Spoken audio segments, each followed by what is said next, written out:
being too costly, or the logistics of recharging them during the day are just too complicated. Also, electric blowers may not be sufficient to handle challenging fall cleanup. Finally, blowing, they still, because they still blow, they still raise harmful particulate matter in the air and harm our local ecosystem. Part of our project here was our deep dive is a community survey and a landscaper survey. So the Green Committee distributed a leaf blower survey to Bronxville residents through Village Hall email blasts and my hometown Bronxville articles and the village website. The survey was conducted for about 3 weeks and received more than 300 responses. Overall, the findings show that a majority of respondents stated they were in support of extending the ban on gas-powered blowers to include the winter months, so January through March. A majority also supports extending the ban to include spring months, April and May, and a majority also supports a complete ban on gas-powered blowers in favor of electric. However, most do not support eliminating gas and electric completely. Responders stating all the reasons that Ellen listed for why they support extending the ban, so quality of life, noise and air pollution, particulate matter, destruction of plant and animal habitat, the contribution to climate change and soil erosion. Residents who do not support extending the ban gave several reasons. They believe the heavy cleanup season requires gas-powered leaf blowers. Electric is not sufficient and will result in messier lawns. They said that banning gas-powered blowers will result in increased costs for landscapers and residents. And overall, they feel that Village Hall should not regulate how residents maintain their property. The next two slides are they're difficult to see here, but they're just graphical images of what I just described. So we'll skip ahead to the landscaper survey. So we had 23 registered landscaper companies that were sent, that registered in Bronxville were sent the survey. It was conducted in May and June, early June. Of the 10 landscapers who responded, 7 were weekly maintenance companies, 2 offer tree and shrub services, and 1's a landscape designing company. 8 said their businesses are already being impacted by further restrictions in Westchester. Of the 10, all use gas-powered leaf blowers. 7 also use electric. Of those that use electric, 6 out of 7 stated they're effective for weekly cleanups, but not effective for fall and spring cleanup. We found from the survey that leaf blowing is not really needed in the winter months. 40% do not use blowers in the winter, 40% use them half as much, 10% only use them when clients request it, and the other 10% do use them as much as they do the rest of the year. None of the respondents use blowers on Sundays. 70% use them on Saturdays, and 30% told us they don't use blowers on the weekends at all.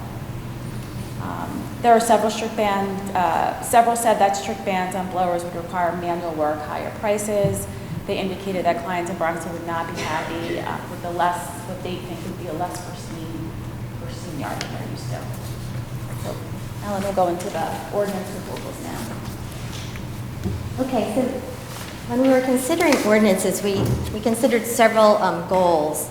We wanted to create an ordinance that was clear and easy for residents and landscapers to understand and implement, and for Village Hall to enforce. We sought to incorporate community and landscaper preferences, comments, and suggestions. We considered all the scientific studies. We sought to align our ordinance with those of other Westchester municipalities. So we're offering 3 options. All 3 options allow electric leaf blowers all year. They also allow gas blowers for heavy fall cleanup season. None of these options restrict the days of the week or the time of the day in which the blowers operate during the non-restricted times. We made this choice to keep the ordinance simple and easy to understand. We considered and rejected a Sunday ban because commercial landscapers told us they never work on Sunday, and we wanted to give homeowners the flexibility to care for their own property on the weekend.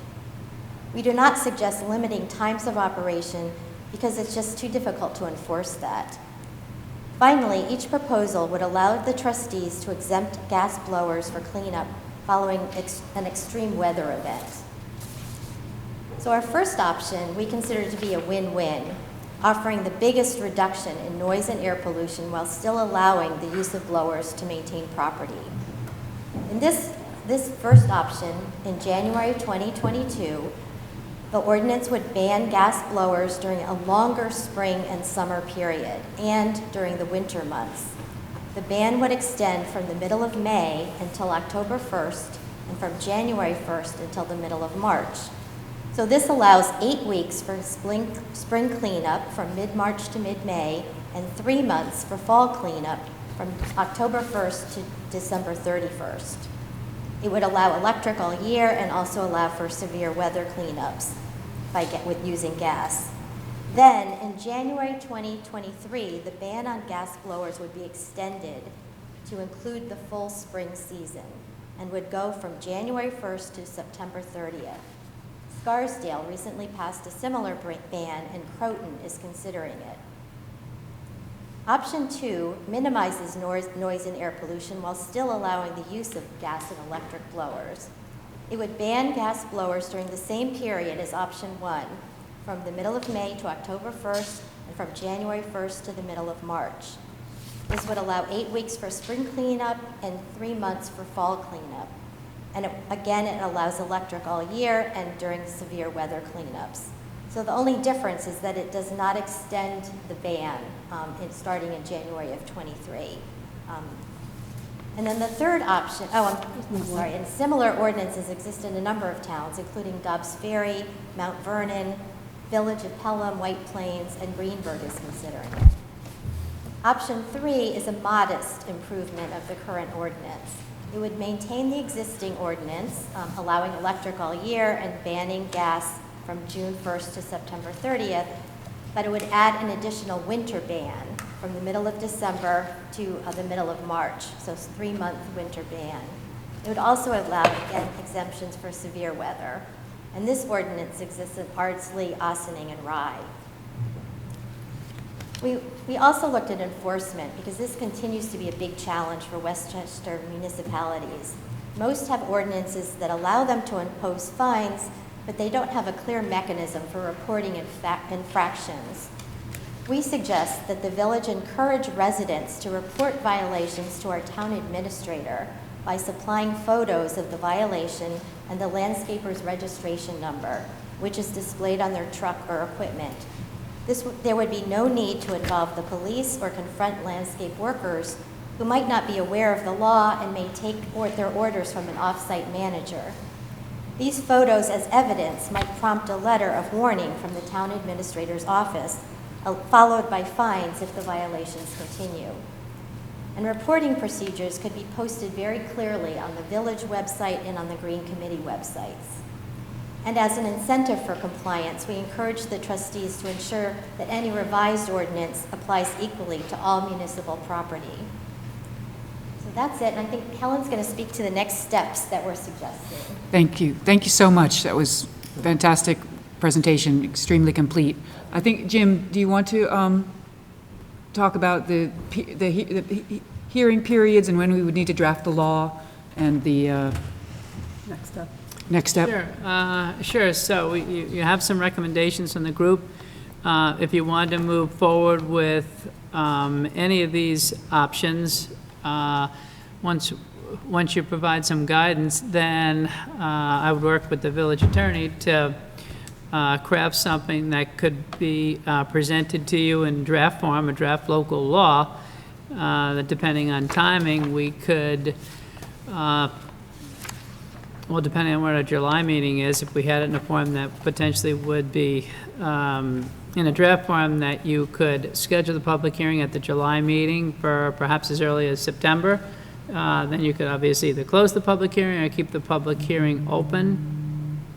But I think the next step would be to get some guidance from the board on these different options, and then for Jim to draft a local law that perhaps could be in a form that we could schedule the public hearing as early as July. So could we have, just trying to logistics, we could have a discussion at the public work session part of the July meeting with the thought on scheduling the public hearing for that evening and then closing it in September, because it wouldn't have a quality of life effect because they're banned during the summer anyway. So, am I correct? So we would not have leaf blowers the entire summer, and we would have the September meeting before the end of the leaf blower ban. Am I doing the logistics correctly? Right, we already have the leaf blower, right, Yeah. it's already in place. But ideally, to be able to schedule the hearing at July, we would have the draft local law at that point in time that you could, that we would be in a position to be able to schedule the hearing at the July meeting. So we should maybe ideally do it. So the answer, I guess, is we probably should have possible, schedule a special work meeting? session, Yeah. right, just for this issue over the course of the next couple of weeks. See if we could get Jim's office to draft it so that you have the draft ordinance, the public has the draft ordinance in front of them at the July meeting, once we confirm that date, and, right, and then schedule it for September, right. Because all of the options still allow gas-powered leaf blowers in the fall cleanup season. So we wouldn't be advocating any change in this current fall under any of the options. So it's not going to jump. Right, we're not talking about anything till really, the earliest is December, right, December 15th, I guess it has, potentially banning the gas blowers from 12:15 to 3:15, so, right. And maybe we just round that out. My to colleagues, should we put it on the July agenda, which would mean a special work session prior to the July board meeting? Yeah. Everybody, is that suitable? Okay, Mr. Palmer, that's. Do we have any questions for Ellen and Maria? I had one question for Ellen and Maria, just to reiterate. So the Green Committee's view is that they would like, their preference would be option one, is that correct? Or was there consensus among your committee about which of the three options?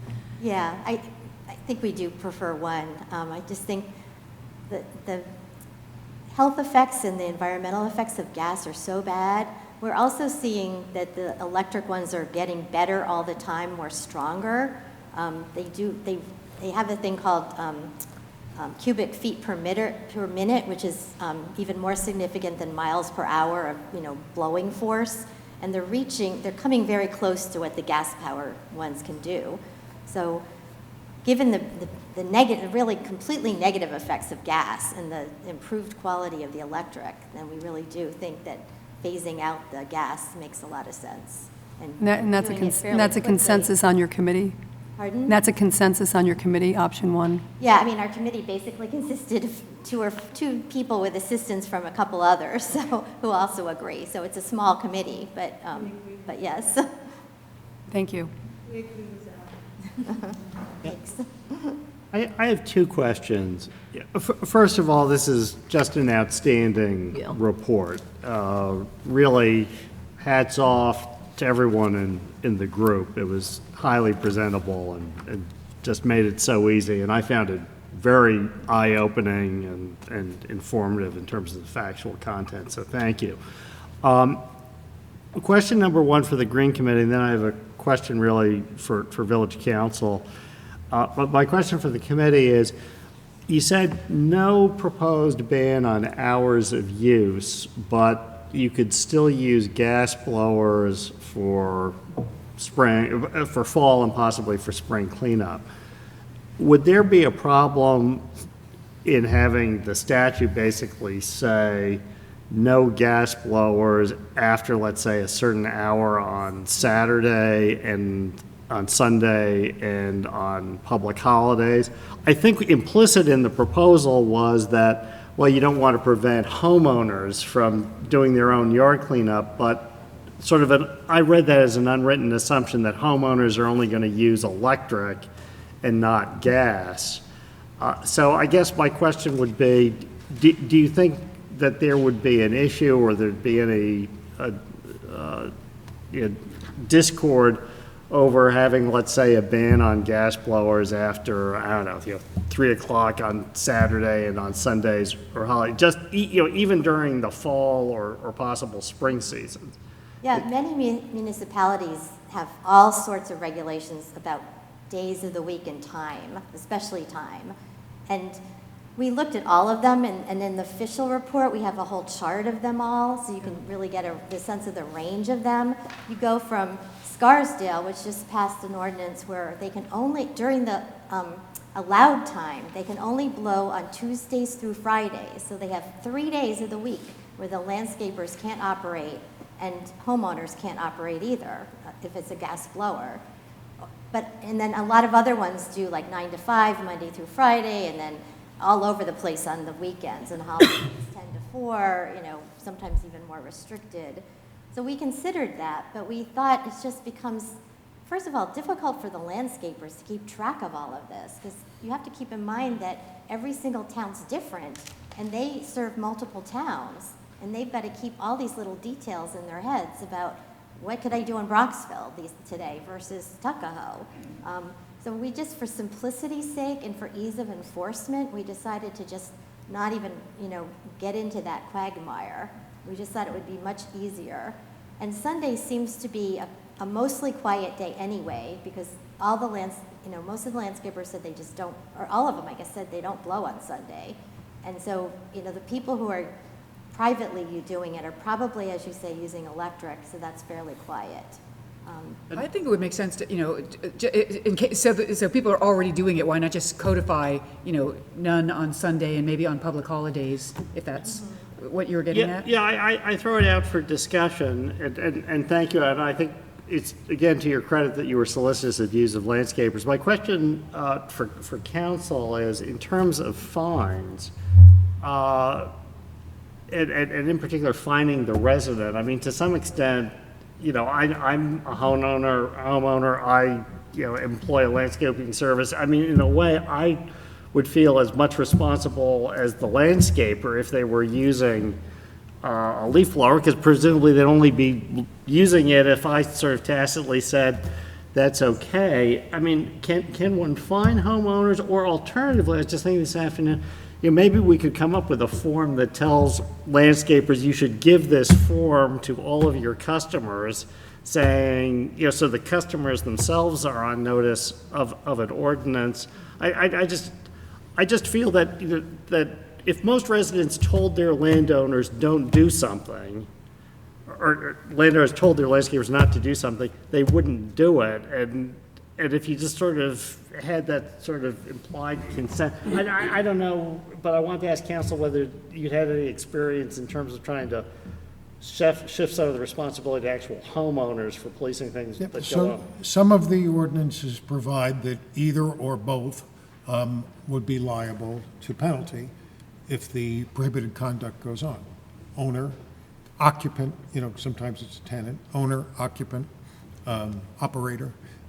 So you can do that if you wish. We have the, I think, advantage in Bronxville as opposed to many other municipalities where all the landscapers are required to be registered. Like in Scarsdale, anybody can do it. So as part of the registration, the landscapers can, will sign, right, that they agree to these Provisions. this ordinances, and they have no excuse for not knowing, really. And that as part of their license being renewed, that they have not violated it a certain number of times. So. Yeah, I think the landscapers will know. I'm just sort of thinking from an enforcement Yeah, well, I think perspective that's part of the homeowners part of the Green actually Committee know. Educational effort, and our educational effort, is going to be vital. Absolutely. But again, thanks. Excellent report. That was terrific. And so we have a game plan to have a special work session and then put it on the July agenda, correct? Right. So, Okay. yeah, and just related to this, so maybe what I will do is, I'll pull the board on your availability for a work session, and we did discuss briefly when we first started too about changing the date of the July meeting. So maybe I do outreach to all of you on changing if we change the board meeting date to later in July, it might give you some flexibility for the work session date and for time to council to draft the ordinance. So it might be best if I send out a little survey to all of you to check your availability between now and later in July. Perfect. For both, I guess is what I'm saying. Yep. Alrighty. And again, thank you so much for that. And yes. And if just, I'm going to, you are all so welcome to stay for the remainder of the meeting, but if people need to go, who were here for that portion of it, we'll just take a moment's break, okay? Item is Mayor's Report, and just to tell everyone, the summer months are when our DPW has a little extra time to just focus on infrastructure, quality of life issues. So just to encourage residents, email us if you see there's something that we could just fix in the village. The summer is now is the time to get in touch with us. We do get a lot of calls about the conditions of sidewalks, and it's just a reminder that the sidewalk is the homeowner's responsibility. But any other ideas you have on walkability? We're looking at some of our intersections to improve them. Mr. Fredericks talked about 22 and perhaps more crosswalks. So this is the time of year to bring them forward. Just to tell you, our Giving Garden is going strong, thanks to leadership of Mary Liz Mulligan. DPW building is on time, on budget. And I just wanted to share with you, I did a little cable show talking to some of our merchants about kind of how they're coping now that it appears COVID, the light may be at the end of the tunnel. And to a person, they thanked the residents for their incredible support. So I just ask you to keep supporting our local merchants, because so many of them luckily survived, but they have so many expenses that they're not out of the hole yet. So just a reminder to continuing to shop local and support our merchants. And just wanted to mention the trustees, everybody is just helping on so many different fronts. The deputy mayor, the police department, Trustee Knapp on all the leaf blower work, Trustee Fredericks on changes to our zoning code.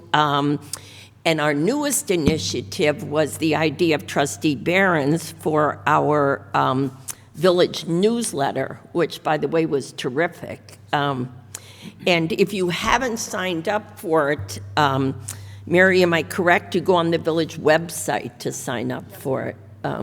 We've received huge positive feedback on that. So thank you all for just stepping in where your interest or the need lies, because we really are accomplishing things.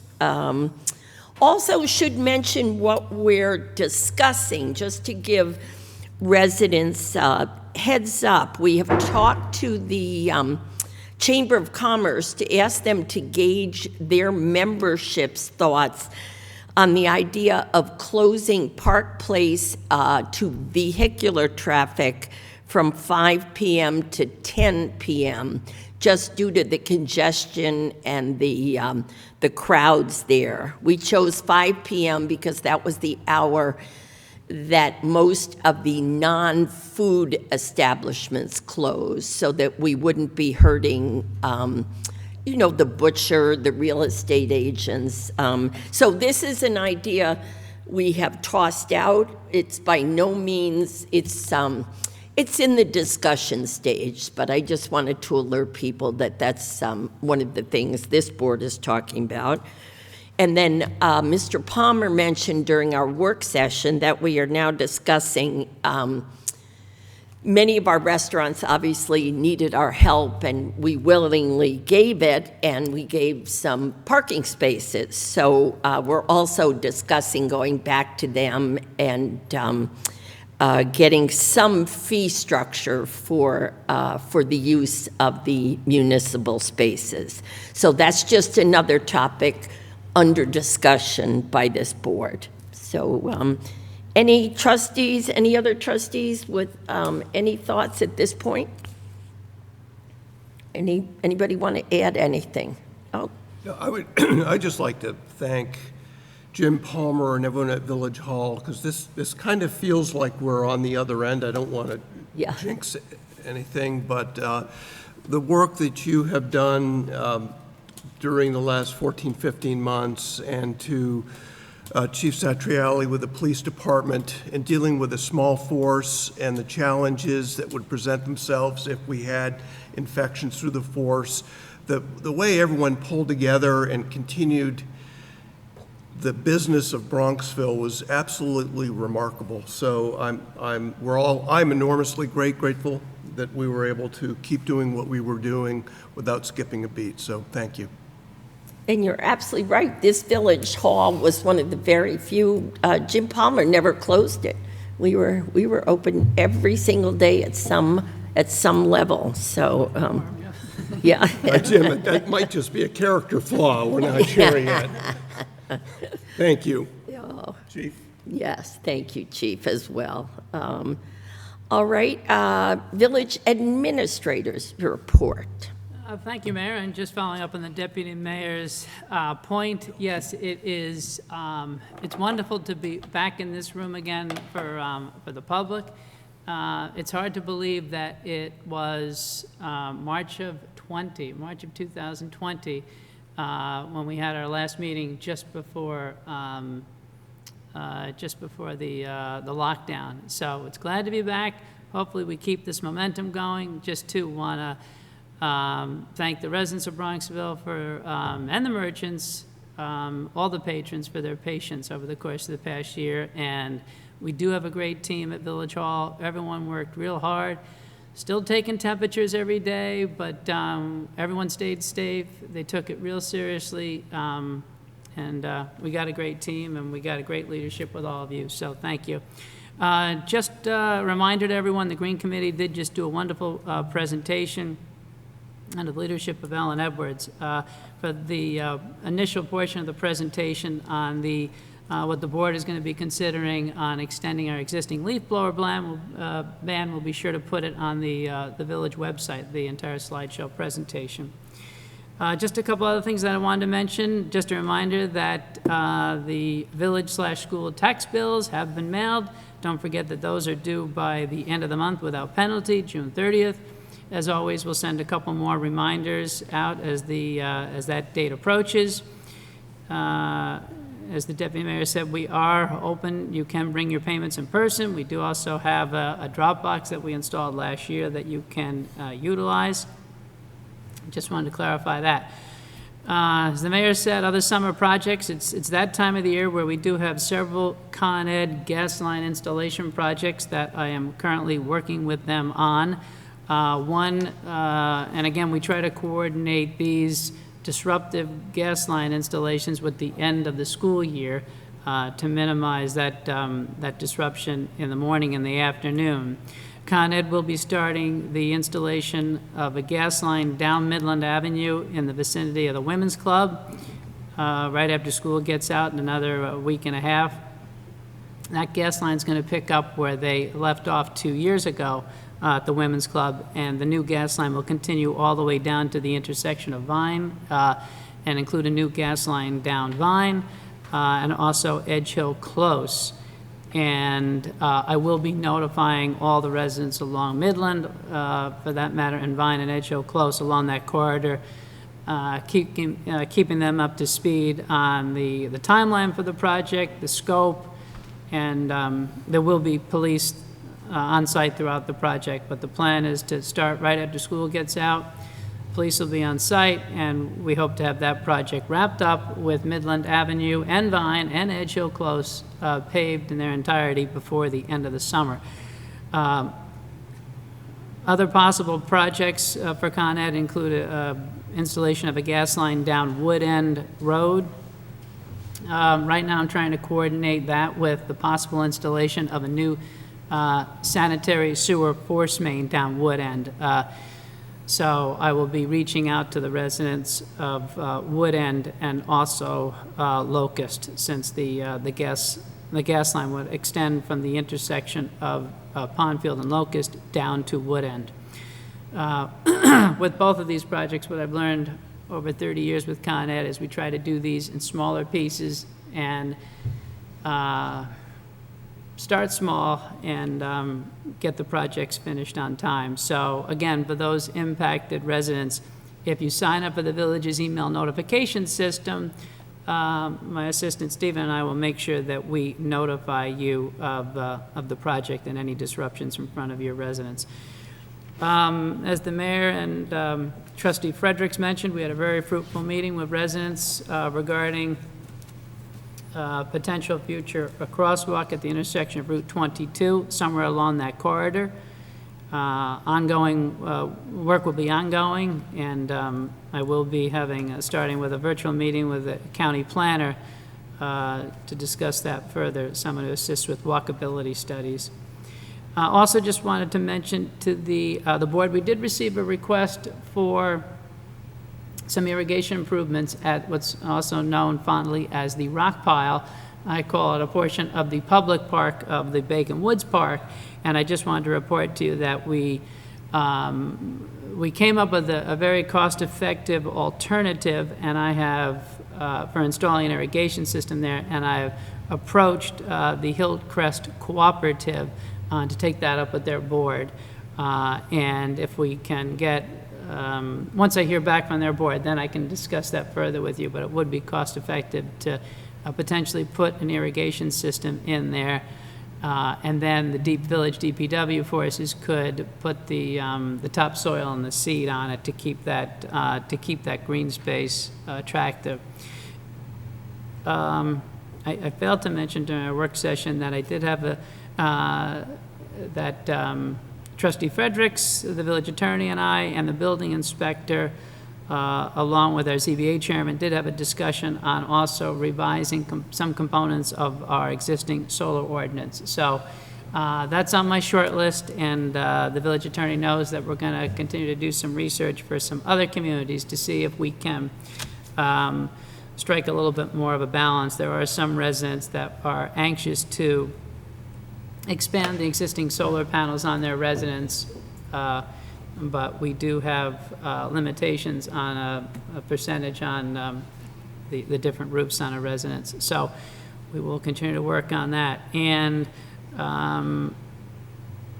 the other initiative that the village continues to work on with Stephen Shallow as our coordinator, with Trustee Knapp and Ellen Edwards, is the Climate Smart Community initiatives, where the village can get points and credit for our great green initiatives, which are ongoing. And I think that's all I have, except for, I don't know if at this point in time the board wanted to finalize, not to put everyone on the spot, but if we wanted to try to finalize a time for a police interview with a candidate for this week. I know there are a lot of emails trying to get everyone's availability.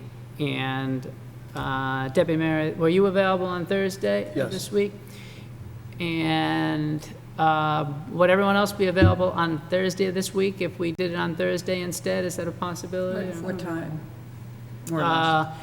If everyone can throw out some times, I'm sure we can get the candidate here. Is early morning, afternoon, evening? Either early morning or late afternoon is better for me. Yeah, same here. Okay, could we do maybe 8:30 Thursday morning? Is that a possibility? That'd be perfect for me. Okay, I can't do that, but if 4 out of 5 are here, I'm very comfortable. I'm sure the candidate will make another appointment just to. Well, that's okay. No, my colleagues, Chief, so maybe we should work. yes, So. good judgment. Maybe why don't we go ahead and schedule that interview for 8:30 a.m. That'll be an executive session for the police commissioners, 8:30 a.m. this Thursday, to meet with that candidate. And again, for the public's edification, the board did approve 2 police officer positions in the 21-22 budget. And that was, frankly, in response to the comprehensive plan survey, where people, as the chief knows, people asked to see more foot patrols, more policemen down on Pondfield Road watching for some of the traffic violations. And we just didn't have the manpower for that, literally didn't have it. So this is really in response to the overwhelming request in our comprehensive plan survey.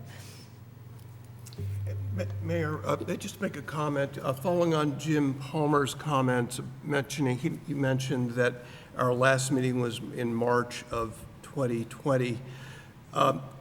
It reminded me that that was also, at that meeting, our friend Glenn Bolito made a presentation to us at that meeting, and that was his final participation and meeting with us, and it just reminded me of that, and I just really wanted to make sure we acknowledged what a great loss of a friend and resident and trustee and deputy mayor.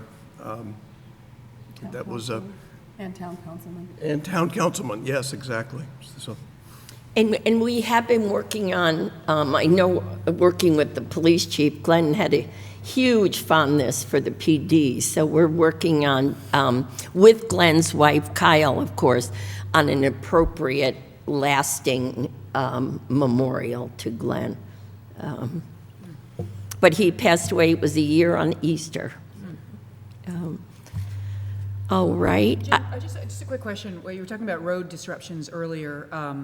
I know that for the first time, the high school graduation is going to be on a Friday night this week. So maybe an advance notice to the village residents that the roads are going to be blocked off, because that's going to be kind of busy time on a Friday with people. I don't know if they're having the photographer again in the afternoon or how long the road closure is going to be, but the parking and the traffic will be more substantial than usual.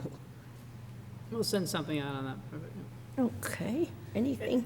Yeah, I was just going to add to the village administrator's comment on the solar issue with sort of the ad hoc zoning reform and updating committee that Stuart McIntosh and I and village building inspector Paul Taft have been involved with now for a little while. That in addition to solar, there's still some carryover technical amendments and updates that we're looking at, and hopefully we can sort of clean all of that up this year. But hopefully we'll have an update on that as the summer goes by. Yeah, stormwater runoff, other fun subjects. All right, are you, that's it, Mr. Palmer? Yes. Okay. Before we go to the approval of the minutes, our county legislator is here, Ruth Walter, and I just wanted to, if you would like an opportunity to share anything you might want to share with us from the county level, and thank you for being here. Thank you. Thank you so much for recognizing me. Good evening, I'm Ruth Walter. I'm Westchester County Legislator representing North Yonkers, East Yonkers, and the village of Bronxville.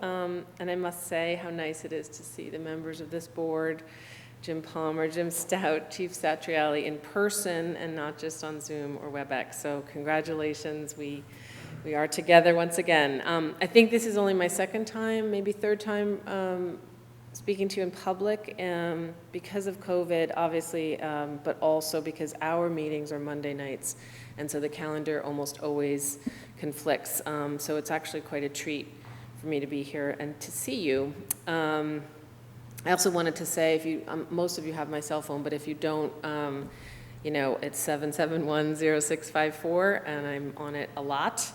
I wanted to say it's been a long year with COVID. We've all suffered such loss. You mentioned Glenn Bolito, the loss of a loved one, the loss of our own health for some time, and many COVID sufferers are still suffering the long-term effects.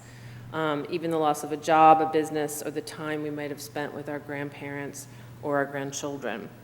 I know people who are just now meeting their 9-month grandchild or seeing their grandparents for the first time in over a year. So I'm happy to report that the new cases are down, vaccinations are up, and our village, county, state, and country are emerging from the pandemic. We will emerge, and we will grow stronger in the years to come.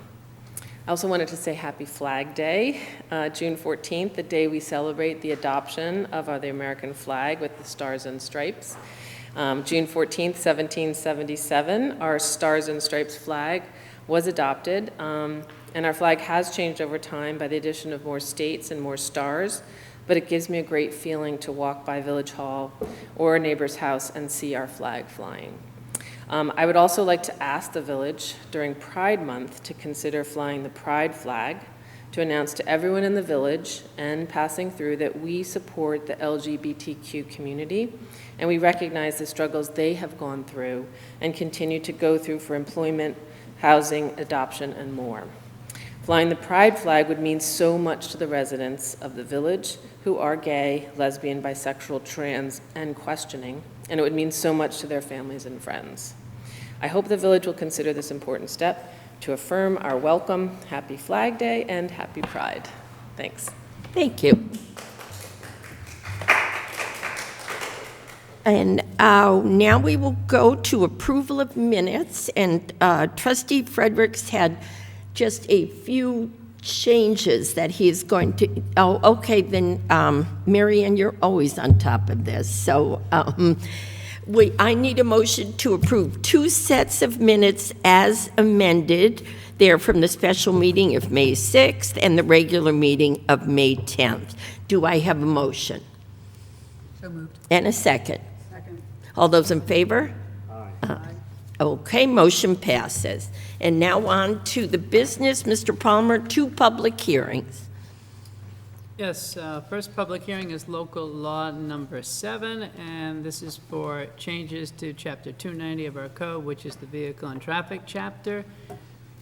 In short, what's proposed is adding a stop sign on Northwest Way at Northway, and a stop sign on Northwest Way at Westway. Believe it or not, there are no stop signs on either end of Northwest Way, and I've discussed this with our chief of police and also with the residents in that area, and stop signs should be added. So that's the first piece. The other 2 changes, following up on a request and approval by the ZBA regarding construction on the corner of Paddington Road. There's to be no parking at a point from 30 feet in from the intersection of 22 east to down Paddington Road. And also, no parking on Paradise Road from a point 88 feet north to the entrance of 17 Sunset Avenue. That's a very tight corner, and the neighborhood has been most patient while we consider those. So stop signs on Northwest Way and no parking on Paradise and Paddington. Those are the 2 items. If anybody has any comments on those. So, Council, I need a motion, correct, to open this public hearing? Correct. Yes? May I have a motion? I'll move it. And a second? Second. Okay, all those in favor? Okay. And again, I would only say that these were things brought forward by residents and reviewed by the police chief and our police department. Anyone in the public who wants to talk, this is public comment on this particular public hearing is the way it works. So if there's any public comment on these traffic law changes, you're welcome to speak to them. Okay, seeing none. Trustees, do you have any final thoughts before I close the public hearing on this? No? No. Okay, then I need a motion to close. Motion. And a second. Okay, all those in favor? Aye. Okay. All right, Mr. Palmer, our second one. Yep, the next one is amendments to our Peace and Good Order chapter of the Village Code concerning prohibiting smoking in certain public spaces. Okay, I need a motion to open this hearing. I'll move it. And a second. Second. All those in favor? Aye. Okay, public hearing is open. Trustees, I know we discussed this at length at last month's meeting, but if anyone would like to add some further comments. You know, I think we spent quite a lot of time on it in May. Again, though, this is an opportunity if anyone in the public wants to speak to this particular law. It essentially bans smoking in our public spaces, with it as concise as I can be. Okay. And for the public's edification, there are copies of both local laws actually up here, or they're also on the village website. Okay. Yes, good evening, John Hello, Gordon. Great to see everyone. I'm really here because Jim gently cajoled me to be here, because this is something we've spoken about over the years. We have a number, for those of you who don't know, I manage and lease a number of the properties, commercial properties in the Central Business District. And we have always seen a problem with the smokers smoking outside the retailers' stores, who sometimes like to leave their doors open to make the stores inviting, and the cigarette smoke goes in, it contaminates the merchandise. 50% of the time, the retailer and the smoker can come to terms on things and say, can you please move? And it's not an issue, but the other 50% of the time, it really is a problem, the smoking on the public streets in Bronxville in front of retail stores. Not to mention a few of the residents have even said, of apartments in the Central Business District who have children have commented to me about the cigarette smoke coming up from the sidewalk. So I don't know if it's legal, I don't know the nuances of these things, but if the trustees could, in crafting this ordinance, consider some sort of provision that would say that smokers need to find a place that is a certain distance away from any entranceway to a business or a home. I think that would be a net benefit to all concerned, because you won't have the disagreements. And when people do violate that, whether it be, I don't know how you enforce an ordinance like this, but there is some way for the retailer or homeowner to say to the smoker, you're really violating, I'm inhaling your smoke, and you're not allowed to do that. So, again, I appreciate anything you can do on the matter. Okay, thank you, John. John, I think this ordinance is our very first step, and then we will continue to look at this, but your points are very well taken on that. Yes, thank you. Anyone else to discuss this? I had one question. Yes. Which is there an intention to post signage giving people notice of the statute, like something like no smoking, either at the entrance to parks or bicentennial park or whatnot? I think that's separate and apart from the legislation, but I just wondered whether the village administrator had any comments as to whether we were going to be posting notice of this. I think we would need, yes, I think we would need some signage on site. I've told, Yep. Jim and I have discussed it, and I think Okay. we're going to need to have some signage. Right. Yeah, I think we had talked about that. Hopefully the too. simple, probably just the simple Yeah. cross out of Right. something that's not too obtrusive, but is there. Thanks for that clarification, that just because it's not in the statute doesn't mean that No. it won't be done. No. Gotcha. Okay, then, motion to close the public hearing, So moved. and a second. All those in favor? Aye. Opposed? Motion passes. On to new business, and of course, we can start as customary if we're all in agreement on the subjects of the public hearing. We can choose tonight to adopt both the traffic law and the smoking law so that we can put them in effect immediately. Is everyone comfortable voting on these two? Yes. Yep. Okay. Then I need a motion to adopt Local Law 7. Could I just, before making a motion, Mr. Palmer, could you just clarify how that one line in the local law is now going to read? I think it's a little slightly different because of that typographical error, typographical issue we discussed. Yes, so that was for the chapter 290-28. We'll read, "The parking of vehicles is hereby prohibited in or at the following locations. Subject to that clarification, I'll move adoption Okay. of the local I law. will second it. All right, all those in favor? Opposed? Resolution passes. And I need a motion to adopt local law 8, the one referring to smoking. Do I have a motion? I'll move it. And a second. Second? All those in favor? Aye. Opposed? Motion passes. And Mr. Palmer, we, on to, do you want to give the language of scheduling a public hearing? Sure, so the next matter that's on your agenda is scheduling a public hearing for local law number 9, adding a new chapter, which will be called Chapter 120, for opting out of the licensing and establishing of retail cannabis dispensaries and on-site cannabis consumption establishments within the village of Bronxville. So at this point, since we don't have what I was going to propose was to schedule this hearing for the July meeting. We don't have the July date at this point in time, so we can't schedule that date yet, but this will be what the board will be scheduling at a future meeting. As the public might be aware, communities have the opportunity to opt out of the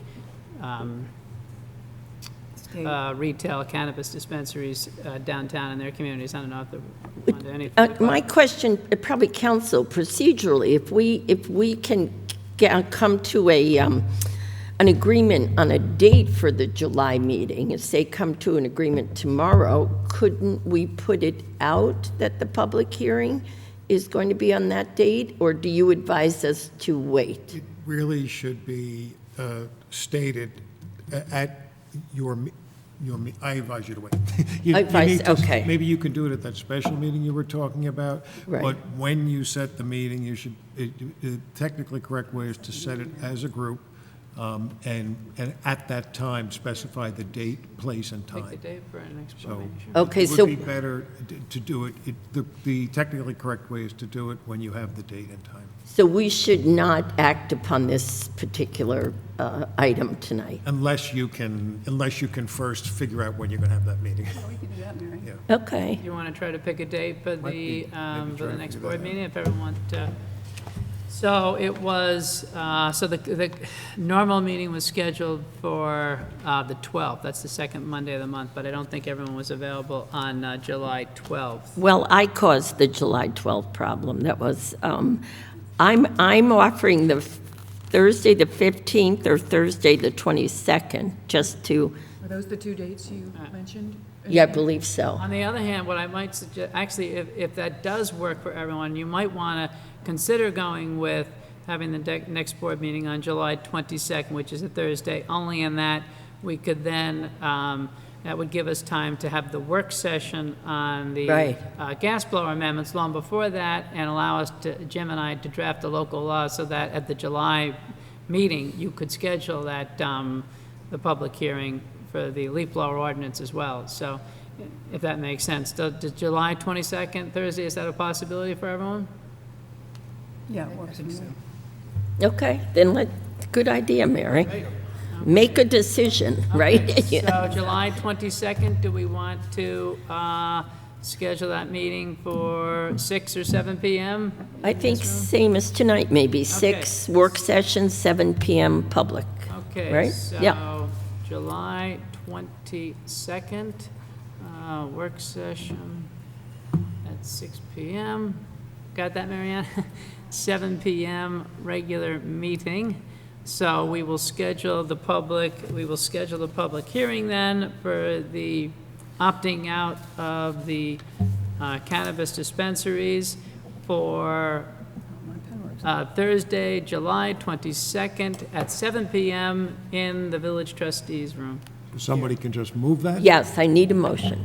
I'll move it. And a second. Second. Okay, all those in favor? Aye. Opposed? Mary Ann, would you just make sure you change the website to reflect the new date? Thank you. All right. So then the only thing we'll still have to solidify, and I will send out an email, is to when we can have the schedule that work session. But Right. Our ordinance will still do that in between. Okay, great. All right, now we're down That's when you're to Resolution D. Okay, so this is the resolution authorizing the mayor to enter into an agreement with the county of Westchester for the purposes of undertaking a community development program, also known as the Community Development Block Grant Program. So what you have before you is, you have the resolution to join the Urban County Consortium, and then you have a copy of the agreement. Mayor, did you want to explain what this program is about, or did you want me to do that, or? Well, you can, it's just joining with fellow communities with the possibility of getting some grant monies for different projects. And we just thought it would be good if the village joined. It's a 3-year commitment, and we'll see if it works, if it's advantageous to the village. And, you know, we have certainly have an opt-in right now, and we have an opt-out in 3 years if it doesn't suit what we need. So that's it, simply put. Right, and then what I'll be coming back to the board on then is at the July 20, the 22nd meeting, we'll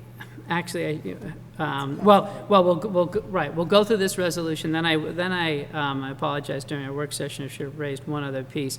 But in conjunction with this, it will allow us to submit applications to the county. And as an urban county, for those communities that participate, the county collects and assists all the local communities with their community development block grant programs, and the county in turn submits them to the federal government, unlike cities which administer their own programs. So we are very fortunate within Westchester to have great expertise within the county planning department, and they've been doing these submittals for those communities that are part of the Urban County Consortium for some time. So it's, and we're already working with them on the application, so that's helpful. Mary, just to clarify, we counted, I think, 30 towns and villages are in the consortium. Right. Currently. And as Mr. Palmer said, the cities aren't, because they have their own programs. So we would join 30 of our colleagues doing this. So do I have a motion to accept our joining? You know, I note that the form of resolution which Mr. Palmer has prepared says that Mary Marvin offered the following resolution. So if it's not out of order, I think you can move this one just so the paperwork is all correct. Thank you, council.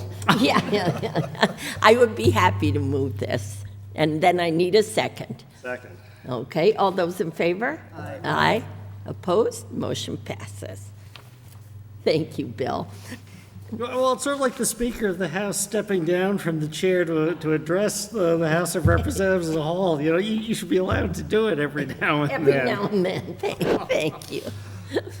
All right, Mr. Palmer, this one is just sort of our usual summer cleaning records out, getting Village Hall to make sure we have the proper copies of everything. It is, and unfortunately, right, so this is a real positive thing, because last year I don't think we had it. So, but yes, this would, just letting the public know that our Records Management Day, where all village staff are here, but we're closed to the public, will be Friday, August 6th. And this is just for the purposes of allowing the staff to go through the records retention and disposition schedules and make sure that we dispose of records that we no longer need to keep and secure other records. So, and we're already on a nice cleaning binge, right, Mary Ann? So, in conjunction with removing some old computers. So yes, if you could schedule that date. So do I have a motion to accept our Records Management Day? So moved. And a second? I'll second that. I'll second that. All those in favor? Aye. Opposed? Motion passes. We're going to have a nice luncheon after that, too, which I had to share to send you information, all of you on. And throw away the garbage, though, right? If we're- Hoping by then, we're going to have the DPW area and the entire outback will be nicely clean and organized. Must be a big shredder, right? Yeah, We do. Yeah. Yes. all right. Next one is our planning consultant. Yes, and as I was saying earlier, this is another annual item. I just wanted to make sure that everyone was aware that we do use outside planning services to review larger commercial site plans, and we have applicants that come to the village, set up escrow accounts to handle these additional costs. And this is the former F.P. Clark and Associates, who the village has used for many years. They merged with Hardesty and Hanover, and so if we just have again, these are, it's a one-year agreement, and they have hourly rates. The hourly rates increased slightly from the previous year, but seem reasonable to me, and they do have expertise to assist us with application review. All right, do I have a motion to accept our planning consultant? Motion. So moved. And a second? All those in favor? Aye. Aye.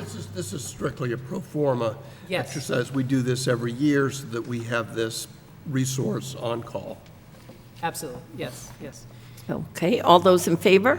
Aye. Opposed? Motion passes. Great, okay, and the next item is to ratify the stipulation of agreement that you all have seen with the Local 456, which is the Teamsters.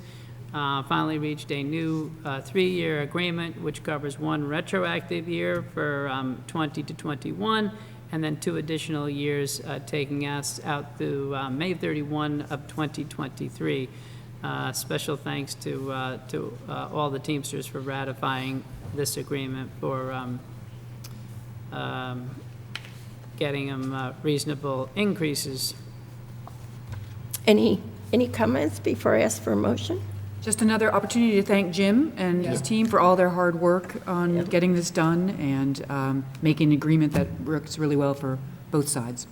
And I think to add that, contract negotiations have an adversarial element to them, but that I think we're all delighted, of course, to have a mutual resolution, and the folks who are part of DPW and other members of the Teamsters are really part of our Bronxville government family, and we all appreciate the work that we do, and so I think that makes us all doubly happy that it's been satisfactorily resolved. Well said. Yeah. Well Yeah. said. Great group of men, yeah, great. So I need a motion So moved. and a second. Second. All those in favor? Aye. Opposed?